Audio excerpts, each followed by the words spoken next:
kondisi yang berkaitan dengan edukasi di negara-negara, di wilayah-wilayah yang border ya, yang mengalami disparitas yang tinggi, yang mengalami ketimpangan baik dari sisi prasarana atau prasarana dalam segi edukasi.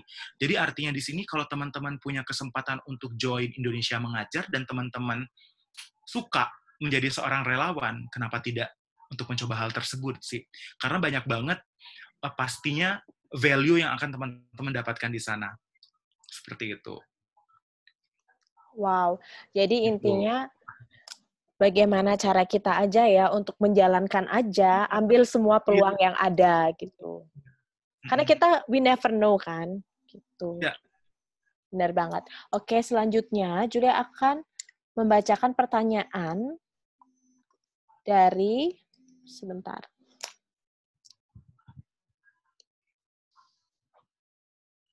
Zul Henry untuk Kak Kevin Benedico. Nah, jadi pertanyaannya adalah bagaimana tips and tricks agar travel dalam pandemik ini tetap survive dan ide ke negara mana yang rekomend setelah pandemi ini berakhir? Thanks. Oke. Bagaimana tips and trick agar travel pandemik ini tetap travel dan pandemi ini tetap survive gitu ya? Itu dulu ya yang pertama ya. Ya, jadi seperti kita tahu bahwa kan sebenarnya pandemi ini tuh ngebuat nggak cuman travel, tapi banyak bidang ya, kayak gitu ya. Tapi balik lagi, mungkin banyak yang nggak tahu kali ya, kayak apa namanya, dipikir, oh ya restoran aja yang bangkrut, atau hotel, apa sebenarnya tour and travel ini yang paling berdampak juga. Sekarang gini, oke kita Jakarta gini PSBB ini dilonggarin, udah mulai dibuka, tapi tour and travel apa? Masih belum bisa kita pergi ke luar negeri, kayak gitu. Ke domestik pun bisa, tapi ribet gitu. Orang jadi malah kayak, gila tiketnya aja udah berapa, ditambah rapid test lagi, ditambah surat SIKM lah, apa-apa. Itu dia yang bikin kita pusing. Nah, kemarin pada saat pandemi itu selama kurang lebih 3 bulan ya, dari bulan awal Maret gitu sampai sekarang, agar travel tetap jalan tuh, travel mati gitu. Cuman bagaimana kita tetap jadi sebagai apa ya sebutannya, kita tetap eksis gitu, maksudnya kayak nama travelnya tetap ada. Kalau aku kemarin kayak misalkan satu, kalau dari sisi anak mudanya aku waktu itu bikin template. Jadi kayak mau kemana sih gitu kan, kayak di Instastory kan suka ada template gitu kan, ada 6 kolom gitu, mau ke negara mana yang paling kamu suka untuk winter, jadi mereka input sendiri benderanya atau landmarknya atau apa kayak gitu. Itu kan nanti di bawahnya ada tulisan template by @global wisata misalkan kayak gitu. Nah, jadi salah satu contohnya kayak gitu. Jadi tetap brandingnya tetap kita mainin meskipun kita nggak jalan kayak gitu, trend travelnya nggak jalan. Terus kemudian yang kedua, misalkan terus kita kemarin bikin YouTube channel juga bisa kayak gitu kan. Jadi di YouTube channel siapa yang buat nih? Travelnya misalkan travel A, travel global wisata atau siapa kayak gitu. Terus apalagi misalkan virtual tour bisa juga kan, kemarin lagi hits juga tuh, kayak misalkan bayar 50.000 cuman dari Zoom, kayak misalkan kita bisa ngejelajah Berlin kayak gitu, ngejelajah negara Jerman kayak gimana. Nah, itu tips and trick yang nggak dipakai cuman dari aku doang sih, tapi banyak travel yang menggunakan hal seperti itu. Jadi meskipun mereka nggak jalan, tapi brandingnya tetap ada. Jadi tetap travel ini ngeluarin ini gitu, dan tetap ada promo-promo, bukan promo yang jalan, tapi promo poster-poster, bukan poster-poster jalan, tapi poster-poster yang kayak ini negara ini loh kayak gini. Jadi kayak mungkin tentang apa sih yang pengen tahu tentang negara ini gitu, kita jelasin kayak, tapi ya tetap jadi kayak ngepost kayak gitu biar tetap eksistensinya ada gitu. Terus tadi yang kedua adalah ide negara ya gitu ya. Ide negara mana yang cocok ya ke dia itu. Iya, setelah pandemi. Kalau menurut gue itu balik lagi deh ke orangnya masing-masing sih ya. Negara tuh nggak ada yang jelek, semuanya bagus menurutku, tergantung dilihat dari sudut pandangnya mana kayak gitu. Misalkan setelah pandemi ini ngerasa panas gitu di Jakarta, ya udah cari aja negara musim dingin kayak gitu. Apalagi misalkan insya Allah gitu border akan buka, misalkan kalau menurut berita Juni-Juli, misalkan ya udah bisa Oktober udah pergi, ya udah cari aja musim dingin, mau yang dekat Korea, mau yang agak jauh Eropa kayak gitu. Jadi balik lagi gitu. Atau mungkin pas selama pandemi ini ngerasa aku di kamar mulu nih, pengen lihat pantai, ya udah ya deket Bali kayak gitu, atau mau ke Pattaya gitu, atau mau ke Thailand kayak gitu gitu. Atau kayak pengen cobain kangen kuliner gitu, mau kuliner Thailand atau kuliner Jepang kayak gitu, macam-macam. Jadi itu sesuai dengan preferensi orang masing-masing dan kebutuhan juga kayak gitu. Nggak bisa kan kayak misalkan contoh Julia mau ke Ya. Jepang karena pengen pengen belanja, tapi orang lain, aku pengen ke Jepang karena pengen kulinernya, kan beda-beda kayak gitu. Belum tentu satu negara yang sama, tapi kan tujuan orang beda-beda kayak gitu. Jadi tadi balik lagi tadi idenya nggak bisa memberikan ide gitu, karena semua negara punya specialty-nya masing-masing gitu. Karena semua negara bagus. Dan yang tadi kalau untuk travel bertahan, ya itu tadi kita lebih main ke rebranding kita lebih main ke promosi, branding dan sebagainya selama pandemi. Dan insya Allah mungkin ini udah mulai kan, maksudnya ada beberapa negara yang sudah buka. Insya Allah mungkin ya Agustus, September sudah bisa kalau mungkin memang kurvanya melandai dan sebagainya. Itu sih, Kodera. Wah, terima kasih Kak Kevin, benar-benar menginspirasi karena kita jadi lebih tahu nih gimana cara tetap kreatif walaupun bisnisnya lagi nggak jalan nih, tapi tetap aja harus melakukan marketing, branding, seperti itu. Dan sekarang kita akan membahas tentang I.O. nih. Nah, dari narasumber kita yaitu Kak Kevin Linaria. Nah, sekarang Julia akan share pertanyaan dari salah satu teman kita. Lihat dulu. Julia akan langsung bacakan aja dari sini. Oke. Sabar. Ini pertanyaannya dari Kak Januar. Dia lagi ada di Taipei untuk Kak Kevin Linaria. Nah, kendala terbesar membangun sebuah I.O. menurut pengalaman Kakak apa ya? Selain legalitas, dan bagaimana cara membangun sebuah tim yang bisa satu visi dan satu pemikiran, Kak? Wow, ini pertanyaannya cukup. Silahkan Kak Kevin dijawab. Ya, terima kasih untuk Januar yang dari Taipei. Wow, jauh banget ya. Oke, it's an honor for me and for us untuk bisa sharing di sini. Jadi sebenarnya saya cerita ini dari pengalaman pribadi saya aja. Jadi kendala terbesar untuk membangun sebuah I.O. yang pasti yang pertama adalah dana, ya kan, finansial. Itu udah nggak bisa dipungkiri. Ya kan, kalau nggak ada dana, nggak ada finansial, itu akan sulit ya kita mau jalan. Dan saya tidak bilang dalam arti itu sulit didapatkan, tapi ya maksudnya kendala terbesar adalah dana, yang mana kalau kalian belum punya dana atau finansial yang cukup, ya tentu itu harus dikumpulin paling pertama.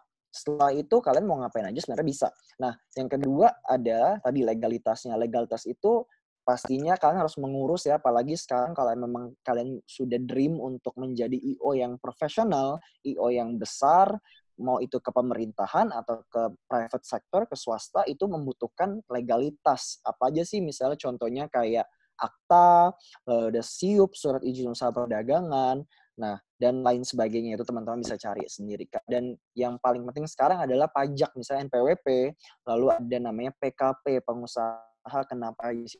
Teman-teman harus urus itu semua, karena kalau enggak, ya mungkin akan susah ya untuk masuk, apalagi kalau ke pemerintahan, karena yang bisa dibilang mempunyai dana besar dan bisa menghasilkan itu salah satunya di pemerintahan. Dan kalau misalnya kalian nggak punya itu, ya akan susah masuk karena semua tender mensyaratkan itu. Jadi itu yang paling penting. Yang kedua adalah tadi masih ke dana, modal.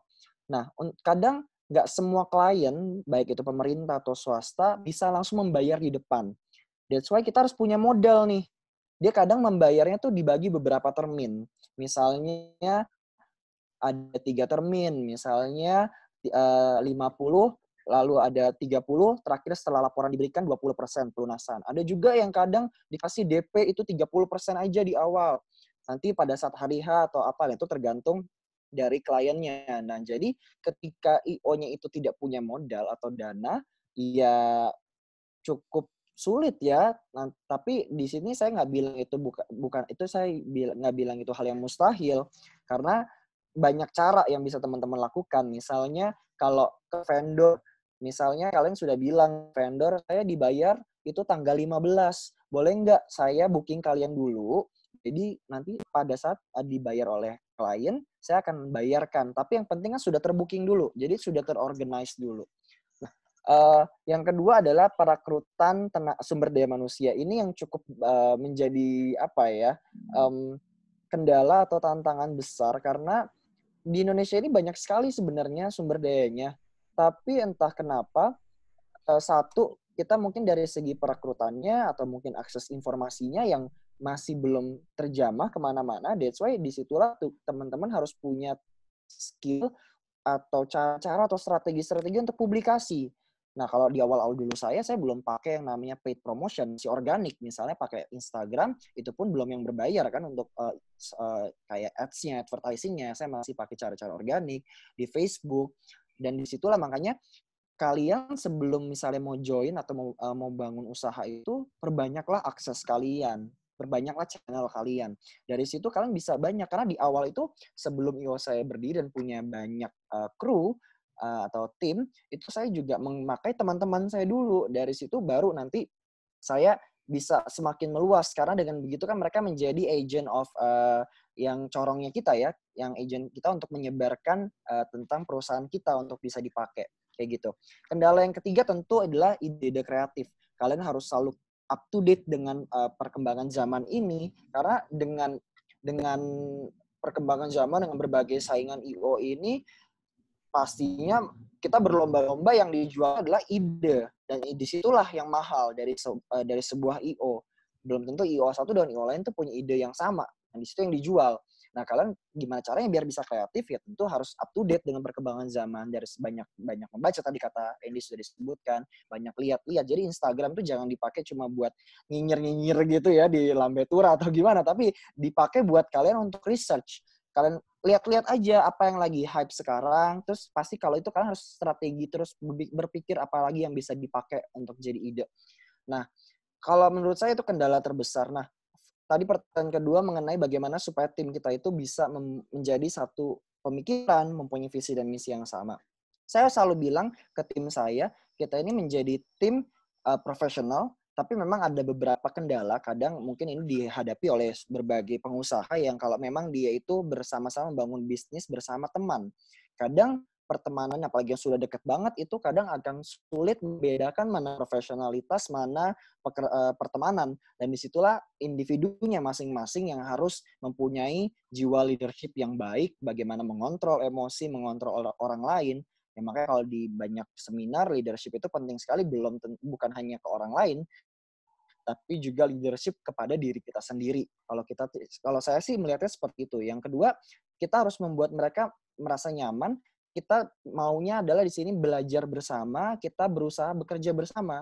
Jadi tidak menjadi bosi, tapi menjadi leader. Di mana kita bersama-sama nih, yuk kita gabung, kita bareng. Jadi mereka ditumbuhkan sense of belonging-nya terhadap misalnya perusahaan itu.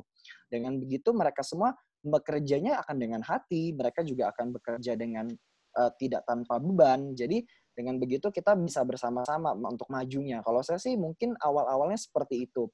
Selebihnya mungkin yang saya lakukan ya tentu ada strategi-strategi untuk membuat mereka tuh tidak seperti karyawan, tapi seperti keluarga. Nah, itu penting juga. Nah, itu nanti bisa kita lihat nanti di diskusi selanjutnya. Mungkin cukup sekian dulu itu untuk jawabannya ya, Julia. Wow, keren sekali, Kak. Jadi intinya Kak Kevin ini udah mengajarkan kita tips and trick gimana dia menjadi seorang leader di timnya dia sendiri gitu ya. Nah, selanjutnya kita akan membahas lagi pertanyaan dari salah seorang teman kita. Mari kita simak bareng-bareng. Ini spesial sih sebenarnya dari aku pertanyaannya. Kak Andy Agustian. Iya, gimana? Kak, pasti di sini banyak sekali ya teman-teman yang ingin melanjutkan pendidikan dan juga mendapatkan beasiswa nih. Bolehkah Kakak berbagi pengalaman, tips and trick mendapatkan beasiswa, dan bagaimana membuat motivation letter yang dapat menjual dan menarik perhatian pemberi beasiswa? Oke, tips and trick untuk mendapatkan beasiswa. Yang pertama, research dulu nih teman-teman. Jadi tipe beasiswa itu banyak banget ya. Ada yang beasiswa dari universitinya, ada juga beasiswa dari pemerintah daerah, ada juga beasiswa dari pemerintah gitu. Ada juga yang kita harus cari beasiswanya dulu, baru cari universitas. Ada juga kalau kita apply beasiswa dari universitas, at least kita masuk dulu ke universitasnya, lalu kita join lagi beasiswanya. Nah, kalau pengalamanku waktu aku lulus S1, aku coba nih beasiswa universitas di Jerman, waktu itu Jacob University. Dan alhamdulillah bisa tembus nih beasiswa sekolah, tetapi living cost-nya nggak ditanggung. Nah, lalu yang kedua, pada akhirnya aku join juga beasiswa dari pemerintah, yaitu LPDP. Nah, proses rekrutmennya itu beda banget sebenarnya. Biasanya kalau beasiswa yang dari universitas itu, dia lebih gampang ya, karena kita hanya cukup untuk memenuhi requirement-nya dalam berkasan aja. Baik GPA kita, lalu transkrip kita, ijazah kita, dan juga kita membuat yang namanya motivation letter. Begitu juga dengan kalau kita join beasiswa dari pemerintah atau LPDP. Banyak banget proses yang panjang yang harus kita lewati. Salah satunya juga yang paling menentukan ialah motivation letter.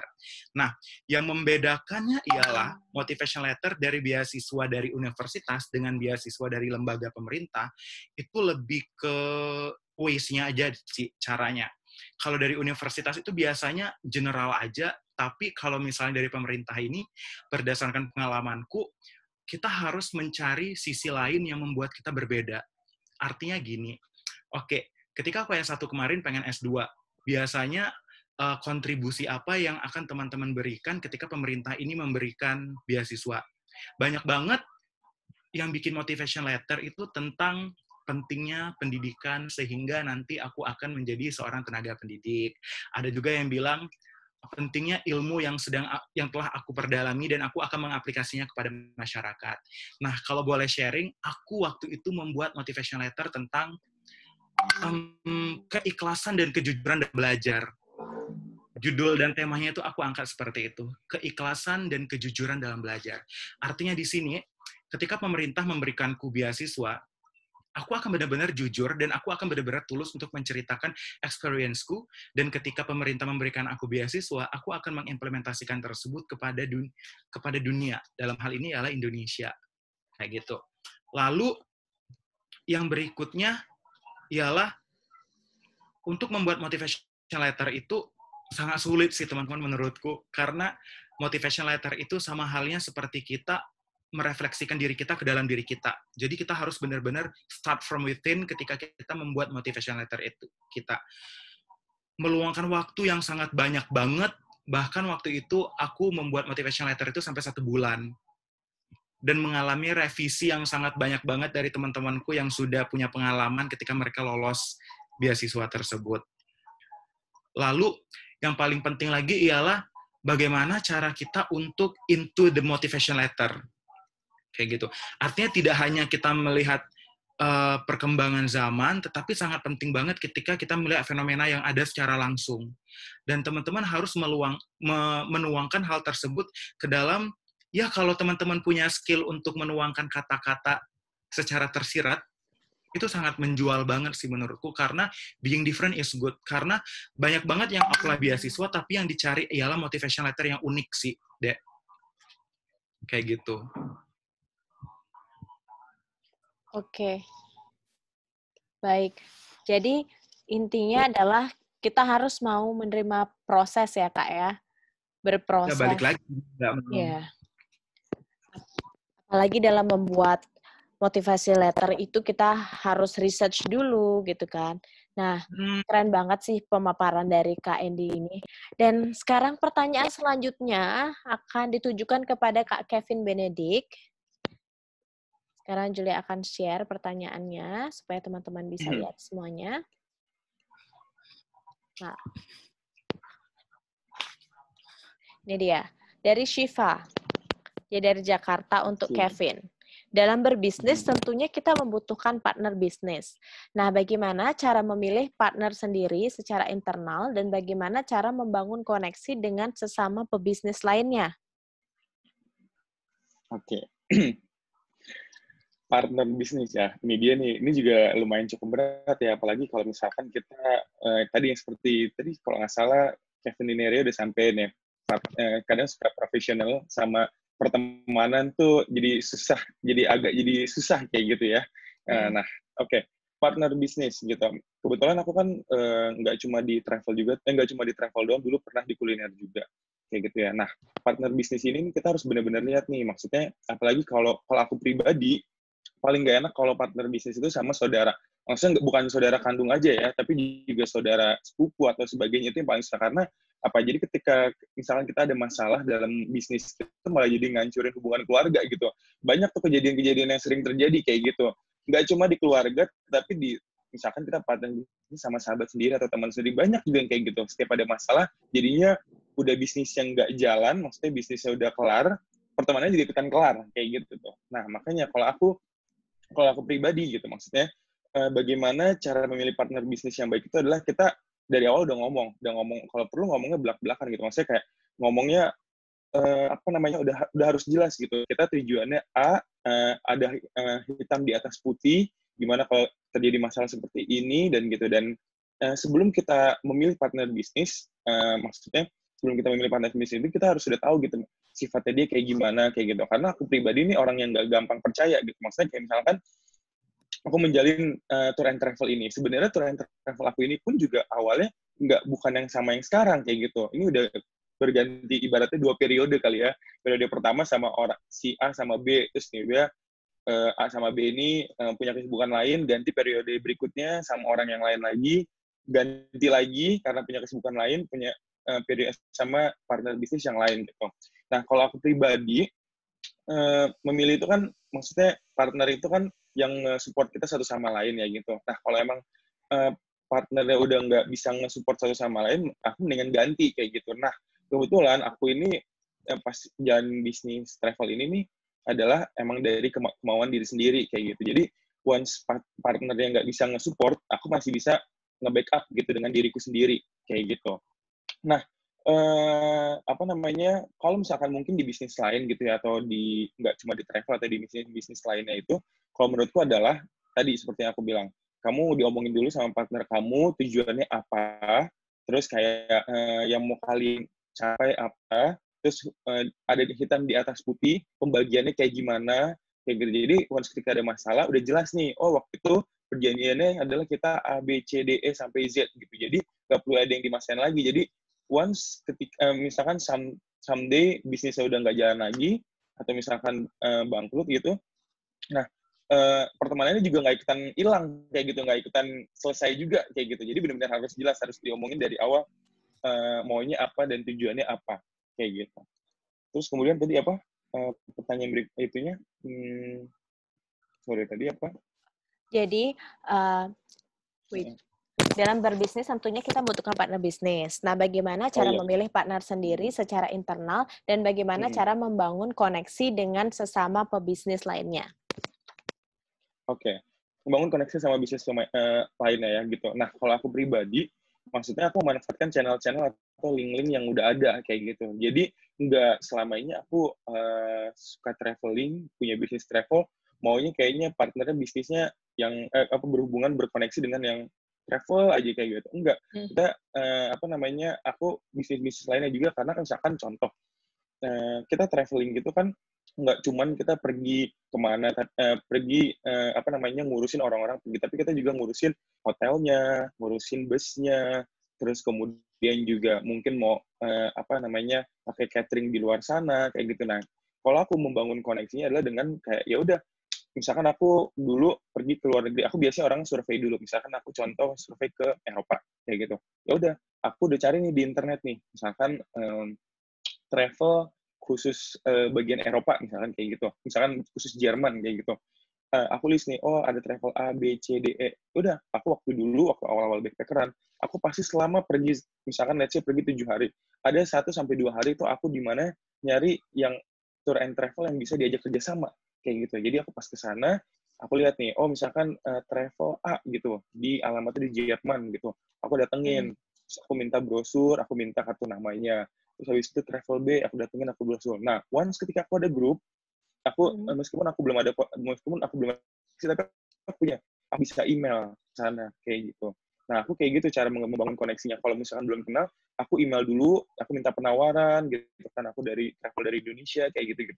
Karena pada dasarnya kalau menurutku pribadi adalah Kalau paket perjalanan yang kalau misalkan disiapkan sama travel sana, itu pasti jauh lebih murah. Jadi kayak contoh misalkan gini, kalau misalkan ada orang Filipina atau orang Singapura pengen ke Indonesia gitu, oh kita cuma punya budget $2.000 misalnya $2.000 Singapura misalkan, berarti let's say 20 jutaan kayak gitu. Ya udah, kita punya 10 orang, coba deh Mas Kevin atur gimana caranya budgetnya segitu, dengan makan, hotel, dan sebagainya. Nah, yang tahu kan pasti aku gitu kan, maksudnya, oh yaudah dengan budget segini kayaknya makannya cocoknya di warung A, di restoran A, habis itu nginepnya di hotel A, terus naiknya kayaknya F yang ukuran segini cukup, kayak gitu. Nah, begitu. Jadi maksudnya, aku cara mencari partnernya adalah partner yang langsung ada di tempatnya, kayak gitu. Nah, cara membangunnya ada dengan cara awalnya email-emailan dulu, kayak gitu. Nah, misalkan once sudah dapat, oh ini harganya murah nih, partner travel yang di sana yang misalkan yang C kayak gitu. Udah aku minta opini dari orang-orang yang udah pakai. Nah, kebetulan aku ini join di beberapa grup, misalkan grup backpacker internasional, backpacker dunia, atau pemburu tiket promo gitu. Atau ada grup-grup WhatsApp yang memang isinya traveler. Jadi aku juga bisa minta nih saran dari dia, opini dari dia. Kayak gitu. Ini bagus nggak nih? Kayak gitu, maksudnya buat dijadiin partner bisnis buat di negara Jerman misalkan kayak gitu. Atau di sisi lain kalau benar-benar nggak tahu gitu, aku belum pernah sama sekali survei ke tempatnya, aku bisa nanya di sana, ada yang punya operator lokal dari Thailand nggak misalnya gitu. Oh ada, itu mereka akan ngasih bisa sampai 10, 20 gitu. Nah itu nanti tugasnya aku sendiri, yang email sendiri, yang WhatsApp sendiri, nanya berapa paket perjalanan ini, berapa kayak gitu. Nah cara intinya adalah kalau aku pribadi, dilihat dari opini orang-orang gitu yang udah pernah make, bukan opini ya, lebih ke apa ya sebutannya, testimoni gitu ya, lebih ke testimoni orang-orang yang udah pakai. Jadi kalau emang misalnya bagus ya aku jadiin partner bisnis kayak gitu. Tapi kalau enggak ya udah nggak usah kayak gitu. Itu sih lebih kayak gitu. Kalau dari internal harus diomongin dulu dari awal, jelasnya kayak gimana, tujuannya apa, biar jelas, nggak ada masalah. Apalagi ke teman sendiri atau saudara sendiri. Dan kalau untuk membangun koneksi dengan partner secara eksternal kayak gitu, kalau aku caranya seperti itu. Kalau yang belum tahu, aku tanya dulu ke orang-orang yang udah melakukan interaksi atau melakukan membawa grup ke sana dengan partner itu. Kalau yang aku udah datengin, mendingan lebih enak didatengin, ngobrol langsung tujuannya apa, jadi lebih jelas. Jadi once ada masalah sama partner yang eksternal, apalagi beda negara kayak gitu ya, lebih enak kayak gitu, karena udah saling kenal satu sama lain. Gitu sih kalau menurut aku. Wow, terima kasih banyak Kak Kevin. Benar-benar mencerahkan banget, khususnya buat Julia yang belum pernah masuk ke dunia travel agent dan perbisnisan, ini benar-benar membantu banget. Oke, next kita akan lanjut ke narasumber ketiga, yaitu Kak Kevin Lenaria. Nah, pertanyaannya itu dari Rara Darise dari Karawang.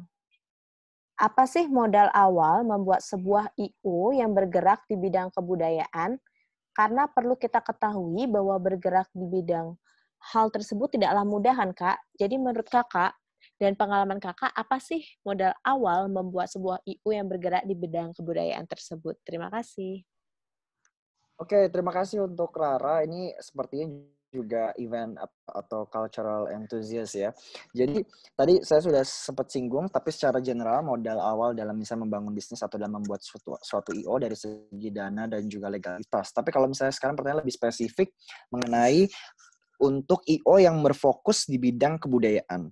Yang tentu kalian harus punya knowledge, kalian harus punya jaringan ke bidang tersebut gitu ya. Jadi kalau misalnya kamu memang fokusnya ke bidang kebudayaan atau pariwisata, kamu harus tahu dulu nih, misalnya event-event terdahulu yang sudah pernah dilaksanakan baik oleh kementerian, ya kita benchmarknya sejauh ini misalnya kementerian gitu ya. Karena kalau dari komunitas juga itu kan pasti sudah banyak sekali. Nah, komunitas juga bisa kalian lihat apa aja yang sudah ada, lalu lihat nih kalian kayak monitoring, kalian buat inventaris, oh yang sebelumnya event-event festival kesenian atau kebudayaan tradisional itu seperti ini. oh jadi nanti celahnya ada di sini. Oh mereka kurangnya seperti ini. Kalian bisa bangun dari segi, misalnya dari segi idenya, programnya, yang tadi saya bilang juga, dari segi perkembangan zaman kalian harus up to date dengan teknologi. Misalnya kalau sekarang kita pakai Zoom, kayak gitu kan. Lalu dari segi sosial media, itu kalian harus paham betul substansinya apa. Dari situ ke hal-hal yang lain, misalnya bagaimana cara publikasinya, lalu desainnya harus seperti apa. Nah, sebelum ke situ semua yang tadi saya bilang, SDM. Nah, jadi setelah tadi sudah punya pengetahuan, knowledge mengenai apa yang kalian mau fokuskan, misalnya di bidang kebudayaan pariwisata, terus sudah lihat best practice-nya seperti apa di Indonesia atau di luar negeri, bisa kalian lihat, bisa kalian ATM biasanya, amati, tiru, modifikasi biasanya seperti itu ya. Nah, yang kedua SDM-nya kalian harus kuatkan. Di situ harus orang-orang yang pastinya mereka juga cultural enthusiast juga mereka orang-orang yang mau bersama-sama. Tadi sudah disampaikan sama Kevin Benedict mengenai partner bisnis ya. Jadi ya harus tentu memilih partner atau tim yang juga punya satu visi dan misi untuk tadi memajukan, nggak cuma sekedar dia mau kerja doang gitu. So far sih untuk modal awalnya di bidang kebudayaan kayak gitu. Tapi kalau melihat kondisi sekarang seperti ini, apalagi di masa pandemi yang dimana event itu dilarang, tentu dan juga travel tadi ya, si Kevin Benedict juga udah bilang, pasti ini sangat berat bagi kita. Tapi ya tadi, adaptasi atau mati. Walaupun memang event itu atau travel itu nggak akan bisa digantikan dengan online. Karena saya melihat banyak ya, memang kita berusaha ya tadi beradaptasi membuat event online. While kalau kayak seminar, conference, seperti ini bisa. Tapi kalau misalnya pameran, lalu performing arts, pertunjukan, kalau kita buat online, kayaknya agak maksa gitu ya. Karena apa bedanya kita nonton di YouTube, apa bedanya kita nonton di TV gitu kan. Di konser itu, misalnya yang teman-teman pasti di sini udah sering banget atau pernah nonton konser, kan ada interaktivitas di situ. Itu yang tidak bisa dihilangkan atau tidak bisa digantikan dari online. Ya kan, dimana stage act-nya kita mau lihat, bagaimana permainan lighting-nya dan sebagainya. Kita bisa merasakan secara live, itu yang berbeda. Lalu acara-acara seperti anniversary atau gathering misalnya, atau outbound atau acara-acara lain yang emang harus datang ke situ. Ya kan, jadi ya ini memang menjadi masa sulit ya, kita berdoa aja supaya ini cepat berlalu. Tapi di saat seperti ini ya saatnya kita untuk ya tadi memperbanyak knowledge kita tentang pengetahuan apa yang kita mau. Jadi substansinya dulu. Itu sih kalau saya lihat. Terima kasih Kak Kevin, pemaparannya sangat komprehensif. Dan sekarang kita lanjut ke pertanyaan berikutnya dari Kak Andy Agust. Dari salah satu teman kita untuk Kak Andy Agustian. Lihat. Ini pertanyaannya dari teman yang cukup jauh ya, lokasinya di Taipei. Oh iya. Dari Kak Januar. Tapi sebelum menjawab, Julia mau mengucapkan terima kasih dulu untuk Ibu Tanti, founder Ikatan Pecinta Batik Indonesia, dan juga Kak Bayu yang sudah mau menyimak acara online sharing session kita pada malam hari ini. Baik, Kak Andy. Halo Bu Tanti. Halo Bu Tanti dan Kak Bayu. Halo Bu Tanti, Kak Bayu. Ya, mari sekarang Kak Andy Agustian silakan dijawab pertanyaannya. Ya. Dari Kak Januar. Jadi pertanyaannya adalah, saya tahu Anda suka banget belajar, tapi tidak hanya belajar, Anda juga suka sekali menjadi volunteer. Kenapa sih kamu suka dalam dunia pengabdian tersebut? Padahal pada umumnya orang-orang ikut menjadi volunteer hanya ingin mengejar requirement beasiswa.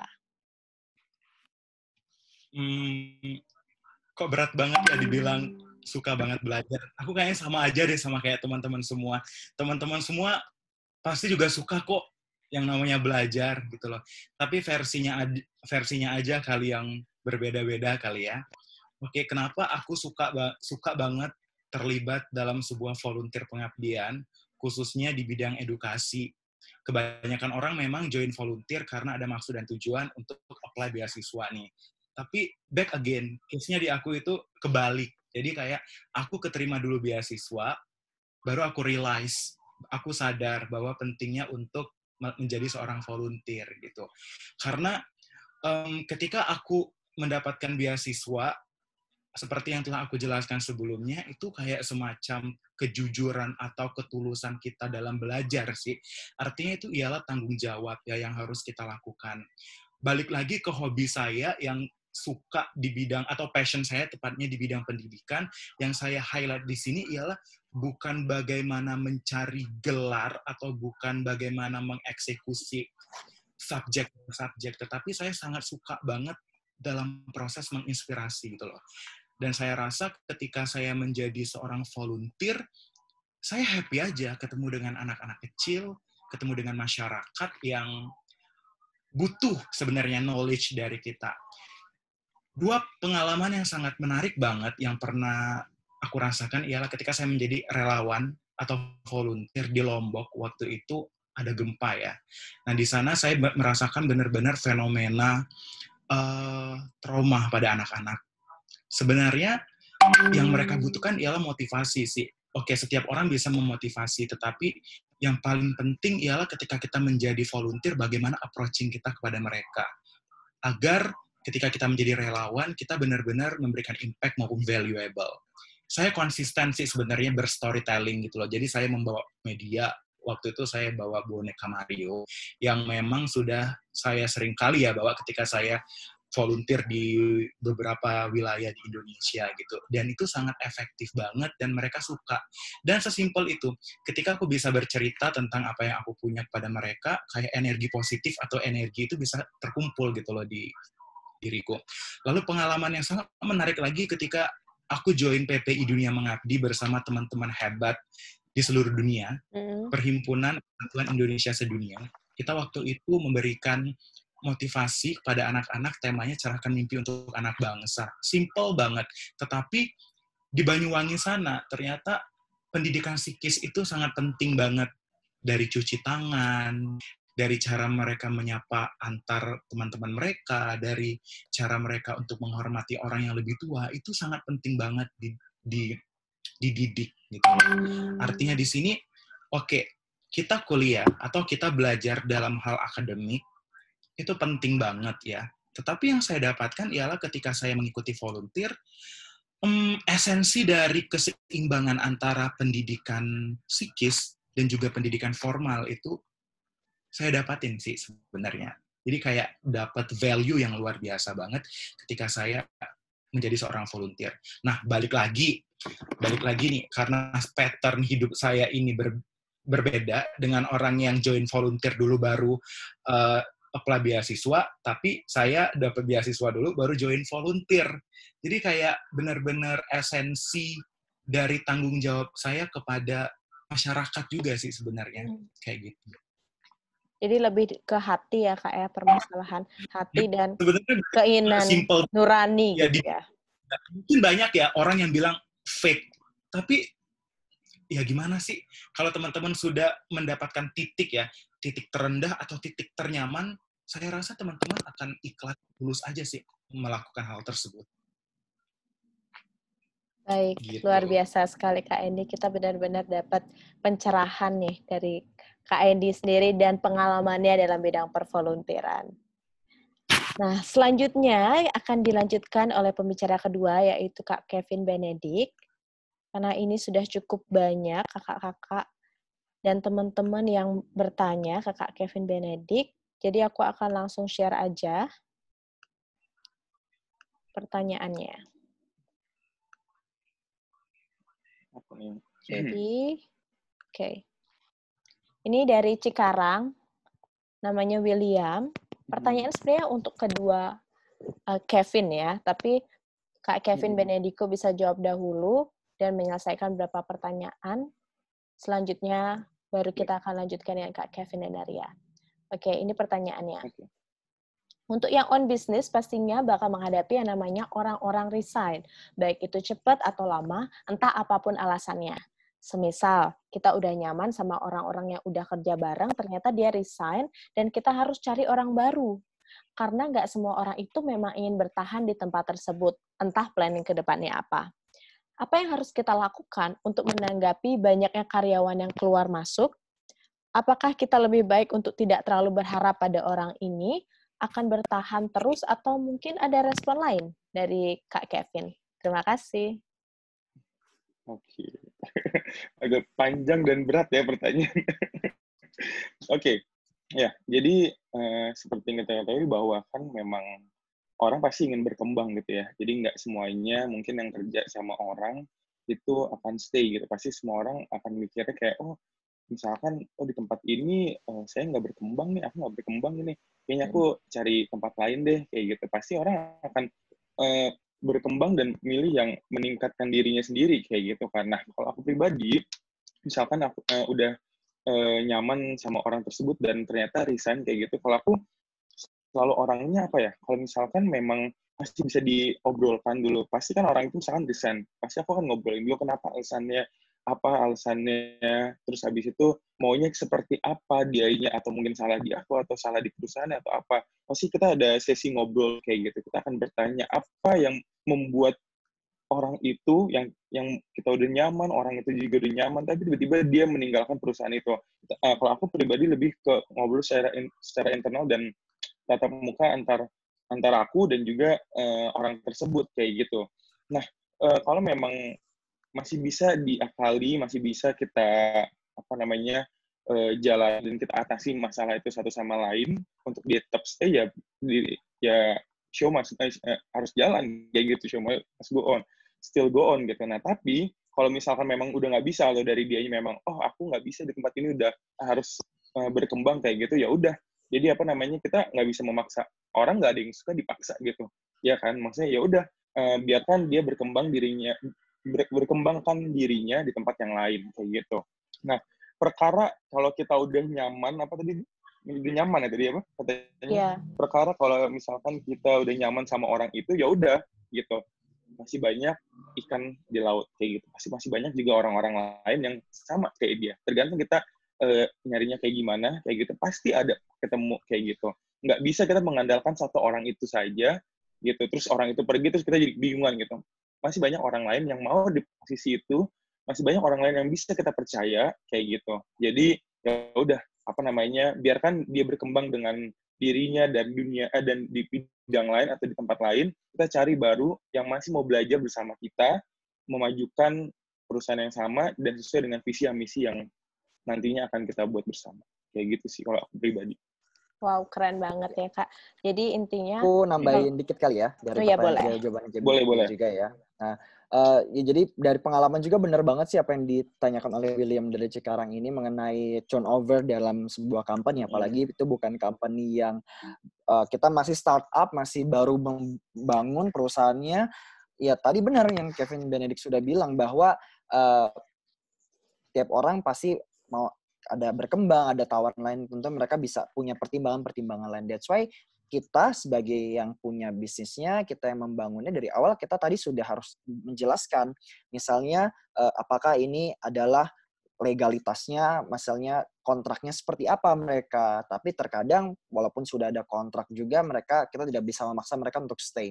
Nah, dari situ ada beberapa strategi-strategi yang bisa digunakan untuk yang tadi saya bilang membuat sense of belonging, karena kita nggak akan pernah bisa nahan orang ya. Ketika ada tawaran lain, dia dapat either misalnya kayak tempat pekerja yang lebih bagus misalnya, atau misalnya tempat pekerja yang lebih memberikan gaji yang besar kayak gitu, ya kita nggak bisa nahan, itu udah haknya mereka walaupun kita sudah buat kontrak dan sebagainya. Kalau kita masih startup company, kalau itu udah big company, ya itu mungkin bisa dilakukan gitu ya, misalnya dengan menahan ijazah dan sebagainya. Tapi kalau kita berbicara untuk sekarang, kita ini yang lagi merintis karir, membangun usaha, itu tentu susah dilakukan. Cara-caranya apa? Kita jangan berkecil hati, tapi kita bisa bikin misalnya strategi-strategi, misalnya membuat semacam program untuk mereka. That's why waktu saya kuliah bahkan ada 1 semester yang mempelajari mengenai internal relations. Jadi PR itu nggak cuma ngurusin orang-orang yang di luar perusahaan, tapi juga di dalam. Ya mirip sama HRD sih, cuman PR-nya di sini yang lebih membuat itu untuk kita supaya membuat karyawan menjadi suatu keluarga, sense of belonging yang besar. Dengan begitu ketika mereka sudah nyaman, mereka kadang penawaran gaji yang lebih besar dan sebagainya juga nggak menjadi tolak ukur mereka akan pindah gitu. Jadi menurut saya itu poin penting dari segi kenyamanan mereka di tempat bekerjanya, lalu leadership dari atasannya, itu yang tadi saya sampaikan kan. Banyak penelitian yang bilang karyawan itu pindah ya karena leadernya itu tidak mereka sukai dan sebagainya. Itu banyak sekali, teman-teman bisa lihat artikelnya. Nah, tapi kalau saya juga menghadapi pertanyaan itu, saya punya quote lagi nih gitu ya. Jadi saya selalu yakini dalam diri saya, setiap orang ada waktunya. Setiap waktu ada orangnya. Jadi tenang aja. Ya, jadi setiap orang ada waktunya, memang ada waktunya dia untuk pergi atau dia ada waktu untuk tetap stay, dan di setiap waktu pasti ada orangnya. Jadi kita jangan takut, ada aja ketika kita memang bersungguh-sungguh, kita mempunyai niat yang baik, pasti akan ada orang yang misalnya bisa datang ke kita untuk bergabung lagi sama kita. Mungkin itu sih yang bisa jawab. Baik, terima kasih Kak Kevin, duo Kevin. Pemaparannya sungguh-sungguh berguna banget untuk kita. Dan sekarang kembali lagi ke Kak Kevin Benedict. Julia mau kasih share screen lagi. Oke. Kita ada pertanyaan dari Jakarta, Betari. Sebagai traveler yang udah keliling ke 68 negara, top 3 countries yang mau dikunjungi lagi itu apa aja sih, Kak? Dan apa alasannya? Selain itu, masih ada nggak negara yang belum dikunjungi dan yang mau Kakak kunjungi? Thank you. Oke. 68 negara gampang banget nih. Aku top 3 countries yang mau aku kunjungin itu, yang pertama pasti Spanyol, terus kemudian yang kedua Kanada, terus yang ketiga Thailand kali ya. Jadi kalau yang pertama ini Spanyol, karena aku dari awal, kalau semua orang nanya kenapa Spanyol gitu. Menurutku Spanyol ini negaranya apa ya, artistik banget gitu, kayak bangunannya unik-unik banget ya gitu. Terus kemudian orang-orangnya juga seru banget, maksudnya orang-orangnya tuh gokil gitu kalau menurutku. Jadi kayak kalau misalkan di Inggris gitu kan, kayak kalau menurutku pribadi orang-orangnya tuh kayaknya masih agak sedikit kaku, tapi kalau di Spanyol tuh kayaknya stylish juga. Terus kemudian bukan stylish, Inggris stylish gitu ya, of course gitu. Cuma maksudnya Spanyol tuh lebih ke apa ya, anaknya tuh lebih ke gaul-gaul kayak gitu. Terus lebih ke, kalau bahasa anak sekarang tuh caur ya gitu. Pokoknya nggak kaku lah gitu pokoknya. Terus kemudian juga sejarahnya oke banget kayak gitu. Spanyol kan juga banyak tuh kota-kota yang jadi sejarah Islam, kayak Andalusia, terus kemudian ada sejarah Islamnya lah, pokoknya dari Maroko, Spanyol, dan sebagainya. Nah, terus kemudian juga bangunan-bangunannya itu, museum-museumnya, terus tempat yang dikunjungi itu dari satu kota ke tempat lainnya itu, satu kota dan kota lainnya itu berbeda-beda kayak gitu. Setiap kota mempunyai ciri khas masing-masing. Memang setiap kota mempunyai ciri khas masing-masing. Cuman ini tuh menurutku ini berbeda aja kayak gitu. Di setiap sudut jalan tuh kayaknya kalau di Spanyol tuh bisa, menurutku Instagramable kayak gitu ya, kayak gitu. Itulah yang membuat aku kayak pengen datang lagi. Kalau Kanada yang kedua, kalau menurutku Kanada itu jarang sekali terdengar adanya konflik kayak gitu ya. Kayak negaranya adem ayem kayak gitu. Kanada pun berbeda, bagian West sama East Kanada gitu. Kemarin aku terakhir ke West Kanada, itu Vancouver dan sebagainya, itu benar-benar alamnya indah banget kayak gitu. Oke, Indonesia alamnya indah banget gitu. Memang nggak ada yang ngalahin gitu. Cuman kalau Kanada, itu negara selain Indonesia yang alamnya indah banget menurutku. Maksudnya dari mulai pegunungan ya, hutan, danau, sungai, dan sebagainya, itu benar-benar kayak masih alam banget kayak gitu. Yang ketiga, Thailand, nggak jauh-jauh kalau aku sih kuliner dan nightlife-nya ya. Maksudnya, apa ya, ngerasa enak aja gitu, bebas lah kalau di Thailand mau ngapain, kayaknya nggak pernah bosen gitu. Kalau ibaratnya kalau di Indonesia, ke Bali nggak pernah bosen, kalau aku keluar negeri, ke Thailand itu nggak pernah bosen. Banyak banget event-eventnya, terus kemudian tempat wisatanya juga asik-asik, kafe-kafenya juga keren-keren, makanannya sih yang paling juara, kayak gitu. Terus kalau negara yang pengen aku kunjungin ada Afrika Selatan, jadi mungkin yang belum tahu, for your information aja, Cape Town itu kan termasuk adalah 7 kota paling indah di dunia gitu, paling cantik di dunia. Jadi mungkin yang nggak tahu Afrika Selatan apaan kayak gitu kan. Nah, padahal Afrika Selatan sendiri, Cape Town sama Johannesburg-nya itu bagus banget. Maksudnya apalagi Cape Town tadi kan yang aku bilang masuk ke kota 7 paling cantik di dunia, itu kan mungkin ada yang, oh iya ya gitu, tapi emang iya, boleh dilihat gitu. Terus juga salah satu warisan budaya UNESCO, Table Mountain juga ada di Afrika Selatan. Terus kemudian yang kedua yang aku pengen banget belum kesampaian adalah Yunani, tapi lebih ke Santorini-nya. Maksudnya ya mungkin udah banyak yang lihat ya di Instagram, Santorini putih biru, kombinasi antara warna putih biru buat honeymoon dan sebagainya. Bukan kesana mau honeymoon ya gitu maksudnya, tapi untuk foto-foto keren banget gitu. Dan apa namanya ya, menyegarkan mata lah gitu. Apalagi pandemi kayak gini, bosen di kamar yang isi kotak doang, kayak ke Yunani tuh will be good idea kayak gitu ya, untuk negara pertama yang dikunjungin kayak gitu ya. Itu sih. Wow, ini benar-benar top countries yang menarik banget ya dan punya keunikannya tersendiri nih. Anyway, teman-teman, terima kasih banyak udah mau menyimak. Dan mohon maaf ini kalau Kak Kevin Benedict dia mau pamit undur diri. Tapi sebelumnya, kita mau mempersilahkan Kak Kevin Benedictco untuk memberikan closing statement. Tapi teman-teman jangan keluar dulu, jangan leave dulu dari meeting ini, karena kita masih akan tetap lanjut. Berhubung masih banyak yang baru join lagi, dan juga masih banyak pertanyaan-pertanyaan dari teman-teman yang belum kita bahas. Baik, untuk Kak Kevin dipersilahkan. Oke, terima kasih teman-teman yang sudah join dari tadi jam 7 ya gitu. Mohon maaf untuk pamit duluan karena masih ada kerjaan lain. Ini malam minggu ada kerjaan lain gitu ya. Bukannya mau pacaran, tapi ada kerjaan lain yang harus dikerjakan. Kayak gitu, memang waktunya sebenarnya sampai jam 9. Cuman berhubung masih banyak pertanyaan sekali dari teman-teman, jadi monggo dipersilakan Kak Andy dan Kevin Mary akan melanjutkan. Jadi tadi saya sudah menjawab beberapa pertanyaan. Sekali lagi terima kasih. Semoga ilmu yang saya berikan bukan ilmu ya, sharing yang saya berikan pada malam ini bermanfaat untuk teman-teman, bisa mengebantu mungkin yang di usia muda bisa mau menjalani usaha dan juga ingin menyalurkan hobinya jadi usaha, itu boleh banget. Oke, sekali lagi terima kasih. Ditutup pantun kali ya, mentang-mentang upload pakai pantun kali ya. Wah, gitu. Ya silahkan Kak. Oke, boleh ya. Nonton konser sambil berdiri. Cakep. Cakep, gitu dong, Julia. Cakep. Jangan lupa pakai. Oh, udah. Jangan lupa pakai sepatu. Cakep. Artinya gitu dong. Ini artinya. Artinya. Ulang bang, biar ulang bang. Ulang ya. Ulang. Nonton konser sambil berdiri. Cakep. Jangan lupa pakai sepatu. Artinya. Kevin Benedict pamit undur diri. Wassalamualaikum warahmatullahi wabarakatuh. Mantap banget. Terima kasih untuk waktunya dan sharingnya Kak Kevin.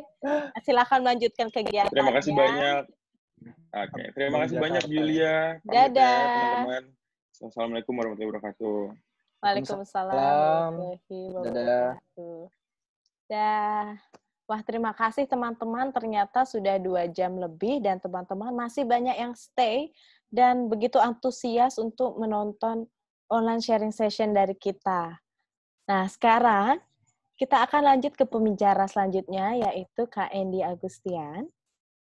Oke. Ya, di mana ini sudah ada pertanyaan dari, mari kita lihat,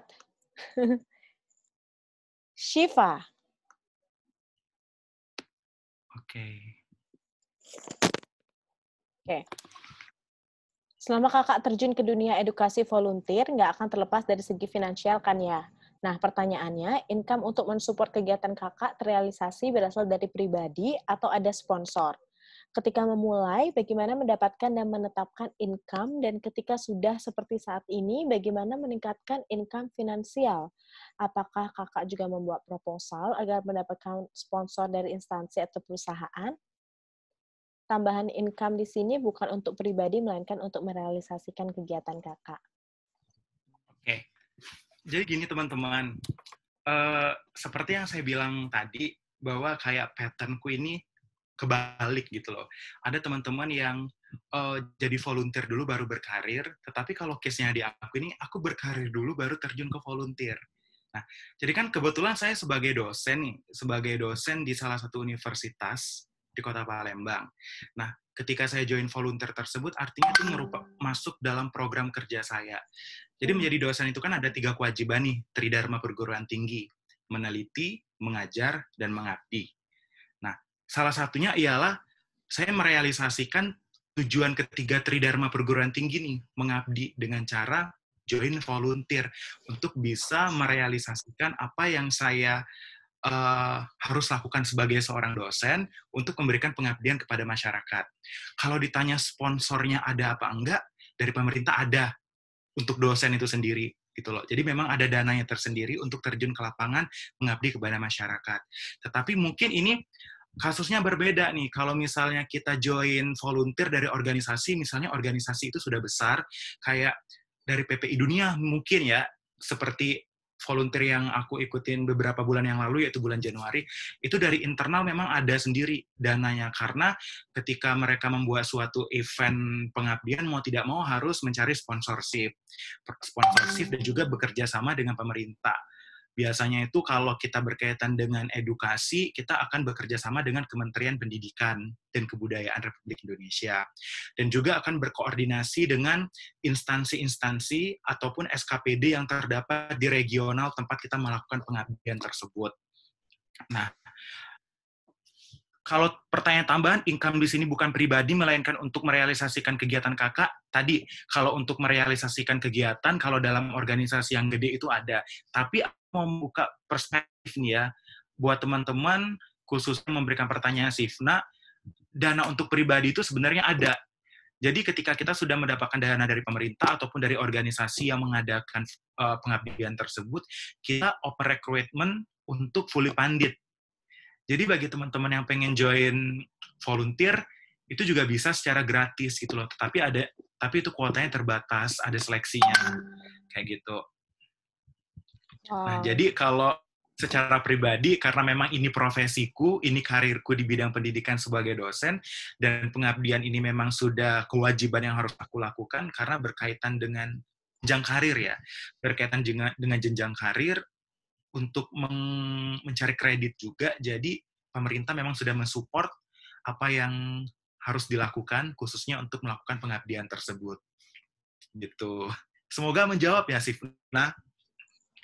Ya, terima kasih banyak untuk Kak Andy. Jawabannya sangat-sangat informatif dan juga sangat komprehensif. Dan selanjutnya kita akan lanjutkan nih, ini adalah last question yang ditujukan kepada Kak Kevin Lineria. Nah. Baik.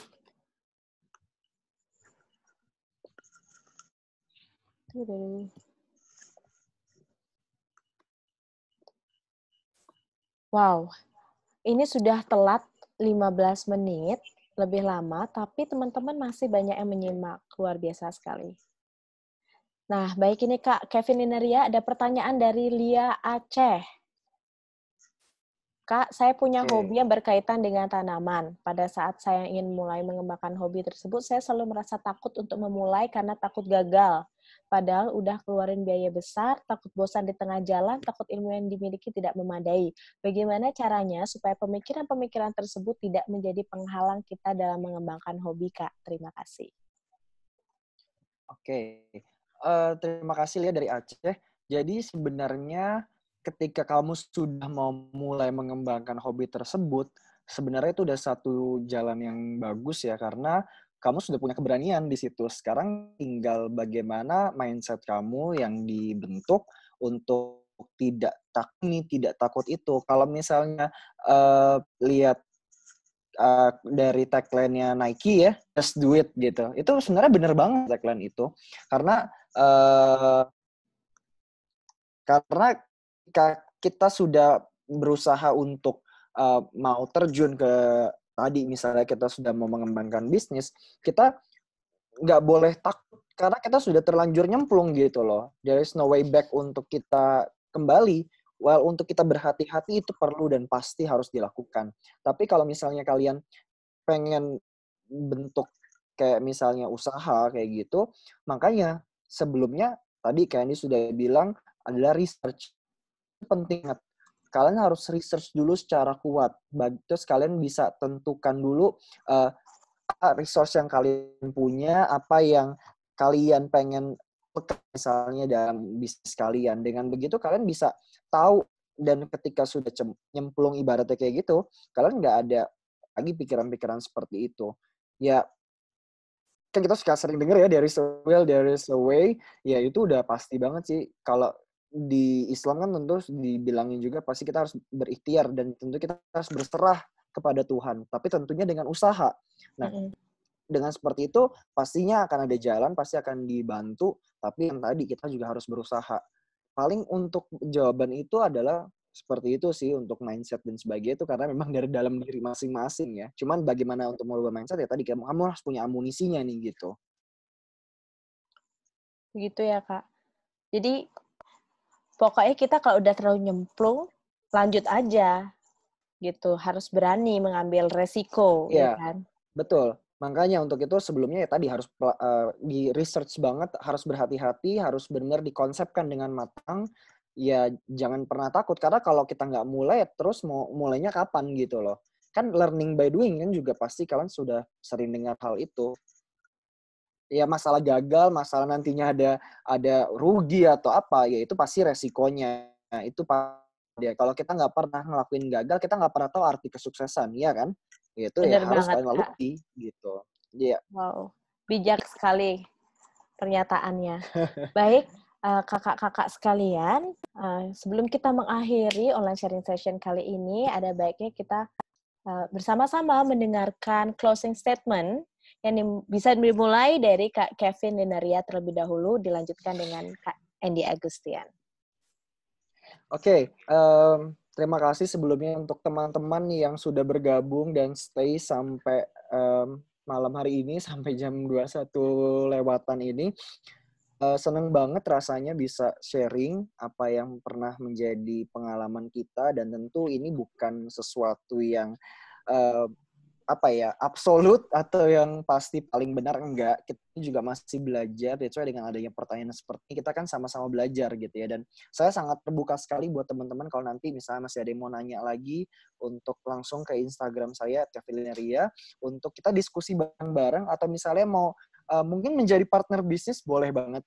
Dan buat saya sih intinya selalu percaya apapun yang kita lakukan itu harus ada manfaatnya. Karena kalau misalnya John F. Kennedy pernah berkata, jangan tanyakan apa yang negara berikan kepadamu, tapi tanyakan apa yang telah kamu berikan kepada negaramu. Jadi ya sebaik-baiknya manusia kan pasti yang bermanfaat. Jadi dengan begitu ketika kita tidak hanya memikirkan diri kita, tidak hanya memikirkan tentunya keuntungan buat kita, itu pasti tentu harus ada, tapi tentu manfaatnya juga harus ada. Dengan begitu, usaha atau pekerjaan yang kita lakukan itu akan senantiasa didukung oleh alam semesta, oleh orang-orang sekeliling kita, oleh Tuhan, tentunya akan membuat kita lebih lancar. Dan pastinya ketika kita mengerjakannya sesuai dengan passion kita, sesuai dengan hati kita, itu semua akan lancar. Tapi ingat, love what you do what you love. Itu. Wow, luar biasa sekali. Big applause to Kak Kevin Lenaria. Thank you. Next adalah closing statement dari Kak Andy Agustian, dipersilahkan. Oke, jadi aku juga mau ngucapin terima kasih banget buat teman-teman yang masih stay dan telah bergabung di event yang perdana kali ini, Ubah Hobi Jadi Karir. Aku juga mau bilang, kalau misalnya ada berbagai macam pertanyaan ke kita bertiga, teman-teman boleh PC ke kita. Dan khususnya di bidangku, kalau misalnya teman-teman pengen diskusi tentang riset, tentang pendidikan, bagaimana menyelesaikan skripsi, mungkin tesis, atau sedang galau mengalami riset, aku punya platform dialoginspirasi.id. Jadi memang itu terbuka untuk umum. Aku memberikan, dedikasilah kita buat sharing bareng-bareng untuk kemajuan kita bersama dan untuk kemajuan pendidikan kita bersama-sama gitu loh. Nah, jadi berkaitan dengan ubah hobi jadi karir, di sini kita bertiga bukan menggurui, kita sama-sama belajar, tapi di sini sharing aja terhadap apa yang sudah kita lakukan dan semoga bermanfaat. Jadi yang paling penting ya teman-teman, poinnya ialah kita tidak perlu compare sih tentang apapun ketika kita melihat seseorang dalam menjalankan profesi yang berdasarkan hobinya gitu loh. Karena tidak semua orang memiliki prioritas yang sama. Semua orang itu punya goals yang berbeda-beda. Ada teman-teman yang menemukan passion dalam kegiatan hobinya. Ada juga teman-teman yang hanya merasa senang menjalankan hobi, tetapi tetap bekerja di bidang yang lain. Itu banyak banget. Nah, semua itu patut kita jadikan hobi sih sebenarnya, as long as you can flourish it or dream it gitu loh. Artinya ketika teman-teman banyak mencoba berbagai hal, teman-teman punya banyak hobi, satu sih yang perlu teman-teman lakukan yaitu evaluasi hobi itu. Sehingga ketika teman-teman bisa mengevaluasi hobi itu, bukan tidak mungkin hasil evaluasi itu akan menjadi hobi yang paling nyaman bagi teman-teman. Dan dari kenyamanan itu bukan tidak mungkin juga untuk teman-teman menjadikan hobi tersebut menjadi karir. Karena believe it or not, semoga kita punya perspektif yang sama, kita punya pandangan yang sama.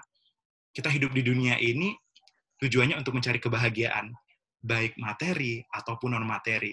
Yang penting kita bisa tetap berjalan, tetap memutuskan, atau tetap bertindak sebagai manusia di jalan yang benar. Seperti itu. Luar biasa. Applause, virtual applause to Kak Andy Agustian. Thank you so much for your sharing. Teman-teman yang berbahagia, alhamdulillah rangkaian dari acara online sharing session kita pada malam hari ini sudah terlaksana dengan baik ya. Dan kita sudah mendengarkan sharing session dari Kak Andy Agustian, Kak Kevin Heneria, dan juga Kak Kevin Benedikto sebelumnya. Nah, mudah-mudahan sharing yang telah disampaikan oleh para kakak-kakak tadi bisa bermanfaat dan juga menginspirasi kita semua. Terima kasih juga untuk kakak-kakak narasumber sekalian, untuk ilmunya dan sharing-nya. Semoga kita semua diberikan kesehatan dan kelancaran dan juga kesuksesan untuk ke depannya. Terakhir, sebagai penutup, saya Julia mengucapkan terima kasih dan pamit undur diri. Terima kasih. Dadah. Dadah semuanya. Thank you. Thank you.